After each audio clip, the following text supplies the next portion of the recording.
All right, let's talk about, so that's a little bit of basics that you should know about your brain. We're going to talk about anatomy, we're going to talk about physiology. Now let's talk about what is a trauma? What makes a trauma a trauma? Am I sharing my screen? You guys could see my screen, right? You see my screen? Okay, cool. I just want to remind you as you're sharing screen, you can also toggle between the views. I forgot to tell you this sooner. So if you are in the upper right-hand corner on your computer, you should be able to switch between speaker view and gallery view. And if you choose just the single rectangle, you're just going to see me and the slides.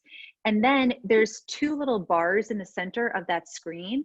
And you could slide the bars over to make me bigger and the slide smaller, or the side smaller and me bigger. So if you're like, Amelia, you're so tiny, I wish I could see you bigger. Just know that play around with those different functions and play around with Zoom.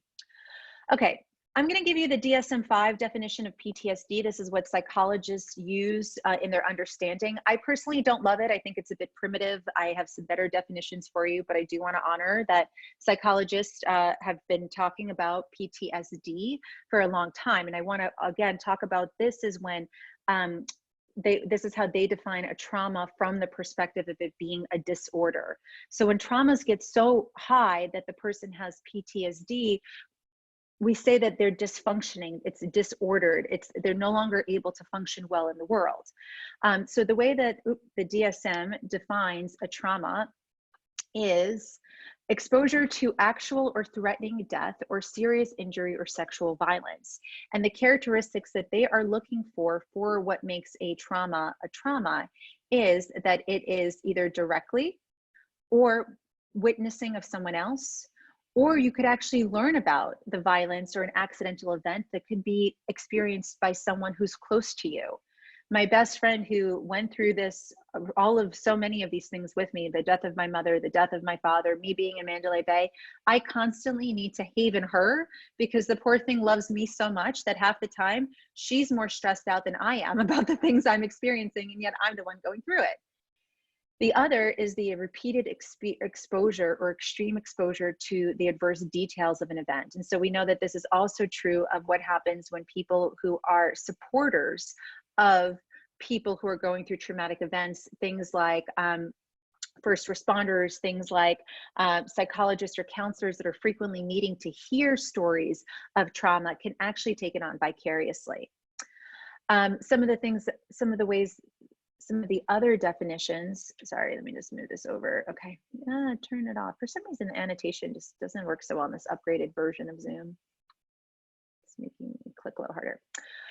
I like these more simplified definitions of trauma. So firstly, trauma can be thought of anything that's a threat to your physical integrity. So the perception that your life is in danger. Yeah, a life-threatening disease that if you have any pre-existing conditions would constitute as something that's fairly traumatic. What makes it even more traumatic is like the way that the media handles it. At first it was like, don't worry, you're fine, because it's only really hitting people who are much older, who have pre-existing conditions. And then all of a sudden you find out that a healthy 35-year-old who never smoked, exercised every single day, that person died of it. And all of a sudden it's like our brain is just going, eek, eek, warning, warning. The threat to our psychological integrity, a severe challenge to an individual's past way of understanding the world and their place in it. So being, having your financial security threatened can be defined as a traumatic event. Not being able to work, not being separated from your family. These are psychological factors that can make it that way. Or a moral injury, and acting in a way that seems counter to previously held moral codes or core beliefs. Some people could actually experience learning about the Holocaust, learning about the doings of Hitler, and actually be traumatized by that experience, because it is a moral injury. It is something that blows your mind. It goes, oh my God, how is that even possible? An even more simplified way of understanding what is trauma doing. Trauma shatters our assumptions when it's a traumatic event. It challenges our core beliefs. Anything that challenges our beliefs in people, how benevolent people are, how predictable events are, how controllable the world is, how vulnerable I am, or how capable I am, or who I am, what kind of person I am. Even in this particular slide, you could hear some of the many experiences that people have experienced with coronavirus, witnessing people fight over toilet paper. could actually traumatize you, because you could literally go, what the hell is wrong with people? Or to kind of think that you're fine, and all of a sudden our economy crashes overnight and everything shuts down and everybody's cars come to a standstill. That could be considered traumatic. How many people thought that was going to happen, or that that was ever possible? Wasn't on my radar. Well, it wasn't on your radar either. Another thing, a simplified way of understanding trauma, is that trauma divides our life. Trauma turns the page and makes a new chapter. That's how you know a traumatic event is a traumatic event. I loved hearing this when I heard it, because I was like, oh my gosh, this is so my life. It's not, trauma is not the only thing that defines our life into chapters, but other things can as well, but trauma almost always does. So I can tell you that I've always thought of my life as my life before my brother died, my life after my brother died. My life before my mother got sick was very different than my life after my mother got sick. And for many of us, this is how we're going to talk about it. Our life before COVID-19, our life after COVID-19. We are literally in the trauma right now. That's the other thing that's really fascinating about this, that makes it very different than 9/11. It makes it very different than the Mandalay Bay shooting.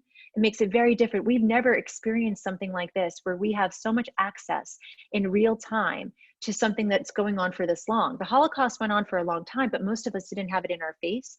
And most of us didn't have the ability to actually be safe at the same time.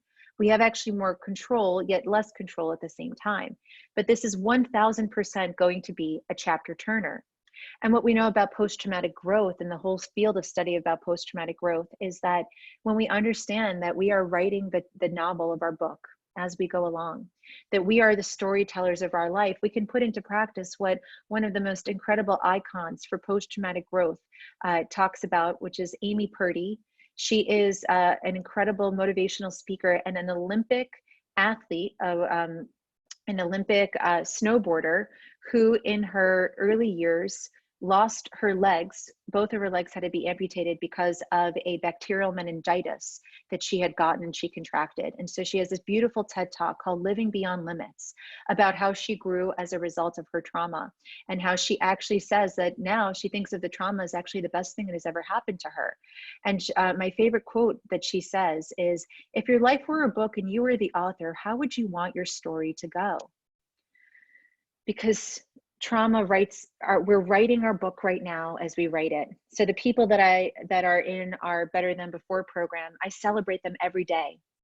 One of the things I haven't been saying, but I've been thinking I'll say in tomorrow's class, is I really want to praise them, because they are writing their story. They're consciously writing their story as they go through it.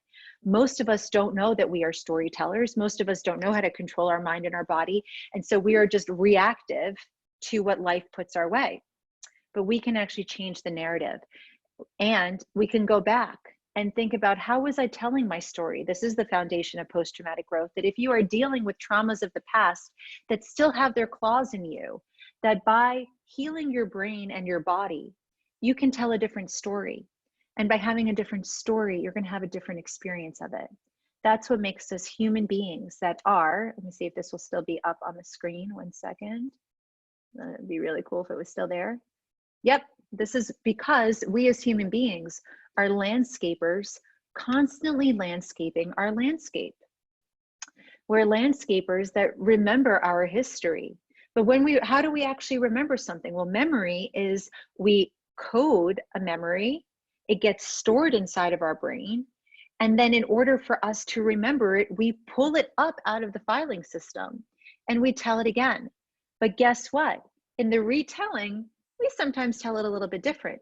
So we are actually constantly coding, recalling, and then restoring our memories. Our memories can be faulty for that reason, because we are constantly changing our landscape. We are constantly changing our landscape in the way that we tell our stories. Here's another way of understanding what makes for a trauma. It's usually sudden, unexpected, or unusual. It involves physical harm, perceived life threat, experiencing a lack of control. I believe that simply understanding what makes trauma starts to tell us right now what we can do to make it less of a trauma. So you can't control the fact that it was sudden or unexpected or unusual, coming from bats or from pangolins or from a factory. We don't know where it came from, but it's unusual, it's unexpected. You can take care of your body. You can remind yourself, my life is not in danger. And you can take control of the things that we can control, because one of the things that will make this so devastating or so much harder is like when we take our autonomy away. I can't go outside. I can't do this. I'm out of control. People who are going to flourish through this, who are going to be resilient, are the ones who are going to say, let me control what I can control. Let me learn something new. Let me perform an act of kindness. Let me change the way I'm thinking about it. And also there's an element of trauma that usually has a blame focus. And again, it's not wrong. Like, we do have a virus to blame, or maybe a country, we don't know. We don't know who we can really truly blame about things just yet. However, it's this is part of it. And certain stages of development make a person more vulnerable than others. So children may be more at risk than adults are.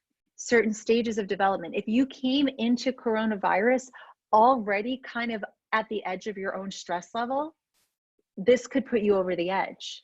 Certain stages, we know that children are more vulnerable because their prefrontal cortex is still largely under development, and their emotional brain, their limbic system, is still more active. So we want to remember that there are a number of different factors that impact a trauma and make a trauma what it is. I really love this model that was created by doctors, the Rudin, Stephen and Ron Rudin. They're creators of something called havening technique. And I love this because I love me a good acronym. And it also includes the letters of my name, EMLI. They call it the EMLI Model of Trauma. I used to go by Emily because Amelia was a very weird Russian immigrant name, and I wanted to be an American, and Emily was a more American name. So another reason I like Emily is I was once an Emily, even though now I'm an Amelia. I was born as an Amelia.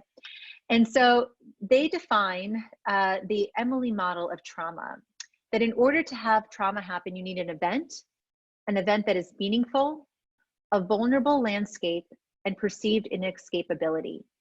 And for many of us, this is what we have. We have an event happening right now, an event that is important, that is meaningful. Your landscape, how vulnerable you are physically, emotionally, mentally, socially, or spiritually, is going to control whether or not this is just a meaningful event or whether it's a traumatic event. The inescapability of it is also really more important because it's perceived inescapability. You want a simple strategy for reminding yourself for how to not get traumatized by this? I'm going to give you actual physical hands-on techniques, but learn from the mechanisms of trauma to say, your brain's going to go, I can't go outside. Your brain's going to go, I can't go back to work. I can't do these things. I can't do anything about it. The more you focus on the things you can control, the less likely you're going to be traumatized, because you're essentially taking out two of the big things that would otherwise be contributing to what makes a trauma, because you're going to get rid of the landscape and the inescapability, right? Because the event has happened and it's a meaningful event. Making new meaning from this event can also be helpful. Making new meaning from this event. The people who are saying, there are people out there, and I want to allow you guys, if this is you, to not feel guilty about it. For some people, coronavirus was the best thing that has ever happened to them. Or maybe not the best thing that's ever happened to them, but it might be the best thing that's happened to them in a long time. I've got a lot of friends who were going on hyperspeed, who were neglecting themselves, who weren't, a friend of mine was rarely seeing her husband. They were both working 2 jobs, ships passing in the night. And I literally said to her, remember how you kept saying, I never see my husband, I never see my husband, I never see my husband? Now you're like, he needs to go, he needs to leave. We can't be in the same room together anymore. It's like, careful what you wish for. We can change the meaning that we're assigning to this. We can say this is the worst thing that's ever happened. We can say, hey, this is something that's happening that's going to rock us, but it's going to make us stronger than ever before. The way that I'm working with our schools that are working with us in our positive education program is we knew that there was a lot to our education system that was not working. And a lot that if we were going to change our education system, that we were going to have to break down in order to build back up. And some of the conversations we're having in positive education are going, well, At least one half of it is already taken care of. The whole foundation just got broken. Let's start rebuilding. And when we rebuild, what if we build something new? That is me creating meaning out of the situation. And then you're just left with the event, right? So again, not the only skill and not the only tool I'm going to give you for how to prevent yourself from winding up traumatized as a result of this, but it is by understanding how trauma works in the body that we can do this. So now I want to invite us to take a look under the hood as to what's happening in our brain when a trauma gets coded as a trauma.